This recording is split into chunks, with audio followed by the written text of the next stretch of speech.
यहाँ पर पवन दूतिका में अयोध्या सिंह उपाध्याय हरिऔध ने राधा का कृष्ण के प्रति जो अनन्य प्रेम है और जो उनकी विरह वेदना है उसके बारे में बहुत ही मार्मिक हृदय स्पर्शी वर्णन किया है, जिसे पुनः अभ्यास में आज आप पढ़ेंगे। चित्र में भी देख पा रहे होंगे, राधा दुखी मन से नेत्रों में अश्रुधारा प्रवाहित हो रही है, ऐसे दुखी मन से बैठी हैं और पवन को संदेशवाहक बनाया है, दूत बनाया है और पवन के माध्यम से अपना संदेश भेजती हैं। और क्या कहती हैं, यो प्यारे को विदित करके सर्व मेरी व्यथाएं, धीरे धीरे बहन करके पाँव की धूलि लाना, थोड़ी सी भी रज चरण रज जो लान देगी हमें तू, हाँ कैसे जो तो व्यथित चित्त को बोध मैं दे सकूंगी। पूरी होवे न यदि तुझसे अन्य बातें हमारी, तो तू मेरी विनय इतनी मान ले और चली जा, छू के प्यारे कमल पग को प्यार के साथ आ जा, जी जाऊंगी हृदय तल में मैं तुझी को लगा के। ये अंतिम पद है। इसमें राधा कहती है, क्योंकि इससे पूर्व बहुत सारी बातें बताई हैं कि कैसे कैसे तू वहाँ पर जाएगी, कैसे अपना परिचय देगी, कैसे मेरा परिचय देगी, और सारी बातों को, सारे वृत्तांत को बता रही हैं। अपनी विरह वेदना का वर्णन बहुत ही अच्छे ढंग से किया है, जैसा कि पूर्व में आप पढ़ चुके हैं। और फिर वो कहती हैं, यो प्यारे को, ये इस प्रकार से मेरे कृष्ण को, मेरे प्रियतम को, यो प्यारे को विदित करके सब मेरी सारी व्यथाएं, जितने कष्ट हैं मुझे, जो जो मैंने बताया उनको आप भली भांति एक एक करके क्रम से बताओगी, धीरे धीरे वहन करके पाँव की धूल लाना। और जब बताकर, मेरे कष्टों को, मेरी वेदना को बताकर जैसे ही आप वहाँ से वापस चलेंगी, तो तुझे क्या करना है उसका वर्णन मैं आपसे कर रही हूँ, बता रही हूँ।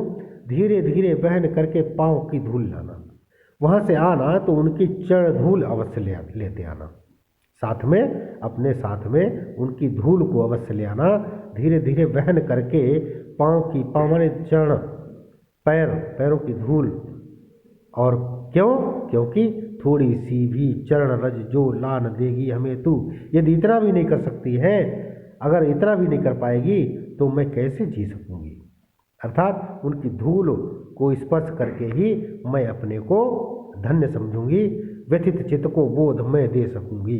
हमारा चित्त माने मन जो व्यथित है, दुखी है, जो जिसमें विरह वेदना से जो बहुत ही प्रताड़ित है,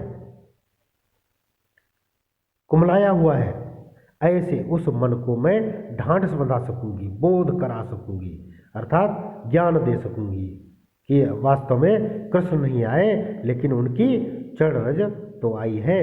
उसी को मैं कृष्ण समझकर और अपने मन को बोध करा सकूंगी, मन को ढांढस बना सकूंगी। पूरी होवे न यदि तुझसे अन्य बातें हमारी, और यदि यह भी न हो सके, अन्य जो बातें मैंने बताई वह भी पूरी न हो सके, तो तू मेरी विनय इतनी मान ले और चली जा। तो मेरा तुझसे यही कहना है कि मेरी इस समाचार को, इस सूचना को मेरा आदेश मानकर तू यहाँ से जाएगी और चली जा, छू के प्यारे कमल पग को। और यदि धूल नहीं ला सकेगी तो तू जो उनके चरण कमलों को छू कर आएगी, कमल पग माने चरण कमलों को स्पर्श करके अवश्य आ जाना, प्यार के साथ आ जा, बहुत अत्यंत प्रेम पूर्वक उनके चरण छूकर जब तू आएगी, वापस आएगी, जी जाऊंगी हृदय तल में मैं तुझी को लगा के। तो तुझको ही मैं अपने हृदय से लगा लूँगी और मैं समझूंगी मेरे प्यारे कृष्ण मुझे प्राप्त हो गए हैं। ऐसी सुंदर प्रस्तुति अयोध्या सिंह उपाध्याय हरिऔध द्वारा भगवान कृष्ण के प्रति राधा के माध्यम से उन्होंने अपने मन की वेदना को, अपने जो विरह वेदना को कि भगवान कृष्ण की प्राप्ति होने पर कैसी भक्त को आनंद की अनुभूति होती है, ऐसा विचार भी यहाँ पर व्यक्त किया है। इस व्याख्या को आप लोग लिख लेंगे, नीचे दी गई है। और इसके बाद नीचे प्रश्नोत्तर है, प्रश्न है, प्रश्नों के उत्तर उसी व्याख्या में आपको मिल जाएंगे।